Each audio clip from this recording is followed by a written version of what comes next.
Budget আসে budget যায়, কিন্তু বদলায় না নিম্ন আয়ের মানুষের ভাগ্য। নিত্য প্রয়োজনীয় দ্রব্যের লাগামহীন ঊর্ধ্বগতি, কর্মসংস্থানের অভাব আর শিক্ষা ও স্বাস্থ্য খাতের ক্রমবর্ধমান ব্যয় সব মিলিয়ে এক চরম অস্বস্তিতে দিন কাটে তাদের। দিন এনে দিন খাওয়া মানুষ থেকে শুরু করে মধ্যবিত্ত পরিবার, সবারই এখন একটাই দাবি, জীবনযাত্রায় একটুখানি স্বস্তি যেন ফেরে। টাকা পয়সা, জিডিপি কিংবা অর্থনীতির জটিল হিসেব নিকাশ বোঝেন না দিনমজুর, রিকশা চালক সহ সমাজের খেটে খাওয়া সাধারণ মানুষ।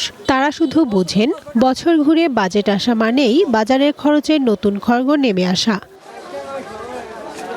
তাই বাজেট নিয়ে কম আয়ের মানুষদের কোনো উচ্ছ্বাস নেই, উল্টো মনে ভর করে এক অজানা আতঙ্ক। আমরা মধ্যবিত্ত কিংবা গরিব মানুষগুলা কিভাবে সিস্টেম করে চলতে পারবে কিংবা কিভাবে সেটা নিয়ন্ত্রণ রাখলেই আমরা খুশি। বিভিন্ন কিছুর দাম বাড়ে বাজেট আইলে পরে। এই বাজেটে যদি জিনিসের দাম বাড়ে তাহলে আমাদের চলতে অনেক কষ্ট হয়ে যাবে। মানুষের যেই চাহিদাগুলো আছে এটা যেন সরকার বিবেচনা করে এই বাজেটটা ঘোষণা করা হয়। আমরা সাধারণ জনগণ আতঙ্কে আছি। এই বাজেট ঘোষণার আগে থেকে জিনিসপত্রের দাম বেড়ে যাচ্ছে। কেউ দিন এনে দিন খান, কেউ বা পড়াশোনার খরচ নিয়ে চিন্তিত। অনেকেই লড়ছেন সামাজিক এবং অর্থনৈতিক বৈষম্যের সাথে। প্রশাসন খাতে এবং হচ্ছে যে শিক্ষা ক্ষেত্রে এগুলো কিন্তু এই ক্ষেত্রে আমি মনে করি যে বাজেট বাড়ানো উচিত।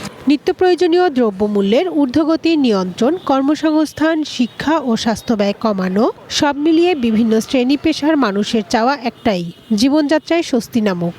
কৃষি, স্বাস্থ্য এবং শিক্ষা খাতে এই সরকারের বাজেট বাড়ানো উচিত। স্বাস্থ্য খাতে যদি বরাদ্দটা বেশি দেয় সেই ক্ষেত্রে স্বাস্থ্যসেবাটা আমরা ভালো পাবো এবং আমরা সুস্থভাবে জীবনযাপন করতে পারবো। সারের ন্যায্য দাম ও নিরবিচ্ছিন্ন সরবরাহ নিশ্চিত করা কৃষকদের দাবি। তারা চান উৎপাদন খরচের সাথে সামঞ্জস্য রেখে ন্যায্য মূল্য ও কৃষিতে সহজ শর্তে ভর্তুকি ও ঋণ সুবিধা।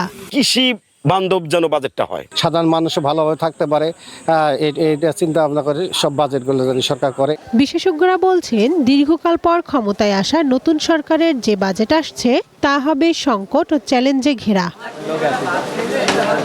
কানিজ নুসরাত, ওয়ান, ন্যাশনাল ডেস্ক।